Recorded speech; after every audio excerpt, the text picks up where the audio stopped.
राऊतांचा एक नरकातला स्वर्ग या पुस्तकामध्ये त्यांनी म्हटलेलं आहे की अमित शहा नरेंद्र मोदी यांना अडचणीच्या काळात बाळासाहेब ठाकरे यांनी मदतीचा हात दिला होता. रोज चांगलं आहे, काय वाईट आहे मॅडम? दिला असेल तर चांगलंच आहे. आम्ही शिवसेनेसोबतच आहोत, सुरुवातीपासून येतून आताही आहे, पण आम्ही खऱ्या शिवसेनेसोबत आहोत. काँग्रेसच्या मांडीवर जाऊन बसलेल्या शिवसेनेच्या सोबत नाही. आपल्या विचारांना तिलांजली देणाऱ्या शिवसेनेसोबत आम्ही नाही. आम्ही खऱ्या शिवसेनेबरोबर बाळासाहेबांच्या विचारासोबत आजही आहोत. त्यांचेच विचार आम्ही त्या ठिकाणी अजूनही टिकवलेले आहेत. पण ज्यांनी त्यांना तिलांजली दिली त्यांची परिस्थिती आज काय झाली आणि म्हणून सकाळपासून त्यांना अशी काहीतरी बडबड करावी लागते. त्यांच्या राजकीय पक्षातील अडचणी दूर झाल्या, मात्र ते शिवसेना पक्षाशी आणि ठाकरे कुटुंबियाशी एकदम निर्गुणपणे वागले असं या पुस्तकात म्हटलंय. आता संजय राऊतांना किती महत्त्व द्यावं, त्यांच्या लिहिण्याला किती महत्त्व, त्यांच्या बोलण्याला किती महत्त्व द्यावं?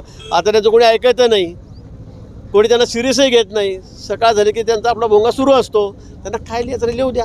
युद्ध सुरू असताना संपूर्ण देश हा सेनेच्या पाठीशी उभा होता, मोदींच्या पाठीशी. अशा वेळेला ते म्हणतात मोदींनी राजीनामा द्यावा, अशा वेळेला ते म्हणतात अमित भाईंनी राजीनामा द्यावा. आता मला कळतच नाही. म्हणजे आता आपण त्या अतिरेक्यांशी लढावं का या देशांतर्गत अतिरेक्यांशी लढावं, हाही मोठा प्रश्न आहे.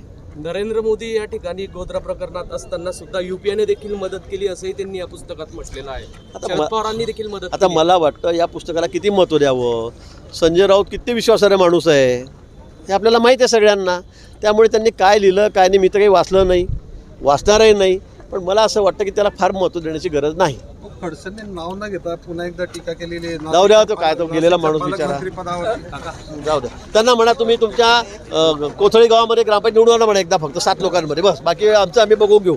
मंत्री कोण, पालकमंत्री कोण, आम्ही कोणत्या खात्यावर राहू, आम्ही आमचं बघू. तुम्ही तुमच्या गावामध्ये गोदवडमध्ये एखादं नगरपालिका किंवा ग्रामपंचायत निवडून तर आणा, मग आमच्याशी बोला. माझी काळजी करू नका, मी बरोबर आहे. मी बरोबर आहे माझ्या ठिकाणी. तुमची अवस्था काय झाली आहे? 2-2 वेळा तुम्ही विधानसभेला पडतायत, तुमच्या गावातली ग्रामपंचायत नगरपालिका तुमच्याकडे नाही आहे. काय तुमचं नाही त्याच्या ठिकाणी? स्थानिक स्वराज्य संस्थेच्या निवडणुका पुन्हा एकदा युतीच्या माध्यमातून लढल्या जाणार आहेत. निश्चित आमचा प्रयत्न हाच आहे की आम्ही महायुती म्हणून या ठिकाणी या निवडणुका लढणार आहोत, राज्यभरही लढणार आहोत.